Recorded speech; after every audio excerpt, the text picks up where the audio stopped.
Sumangayon itong si Tanggol sa gusto ni Ramon sapagkat nais niyang paglaruan itong si Miguelito at may binuong plano na sila ni Ponggay para papagsakin ang mga gerero. Ni Tanggol lalong sisikip umano ang mundo ng kanilang ginagalawan kapag gawin umano nila na lusubin ang mansyon ng mga gerero dahil batid nila na sila ay pinaghandaan ng mga ito.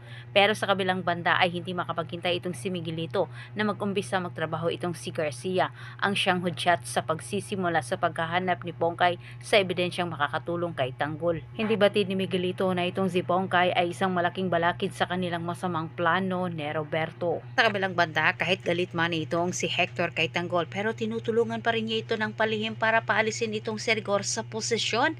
Muli namang nagkainitan itong si Rigor at Hector. Lagi kasing binabara ni Hector itong si Rigor pero sa isip naman ni Hector, gagawin umano niyang dahilan ang mga pinagagawa umano ni Rigor ngayon para ito ay mapatalsik sa posisyon. Sabi ni Tanggol kay Ramon at kay Marites ang plano nila ni Ponggay at sa pamagitan ng mano ni Ponggay malalaman nila ang totoong sitwasyon ng kanyang kapatid na si Santino. Sila Ramon at mga kaibigan ni Tanggol ay may agam-agam nararamdaman dito kay Ponggay pero si Tanggol malaki ang kanyang tiwala na matulungan siya dito kay Ponggay at mapatunayan na siya ang totoong mayor. Samantala sa kabilang banda, sa ginawa ni Mauro mas lalong bumabango ngayon ang kanyang pangalan dito kay Enrique. Sa pamagitan ni Mauro matutulungan naman niya itong si Ramon para mabawi ang kanyang parte sa negosyo nila ni Enrique. Samantalang hindi naman natutuwa itong si Ramon sa masamang balita ng kanyang kaibigang general. Sinabotahe nga nila ang transaksyon ni Enrique pero ito ay nakatakas din.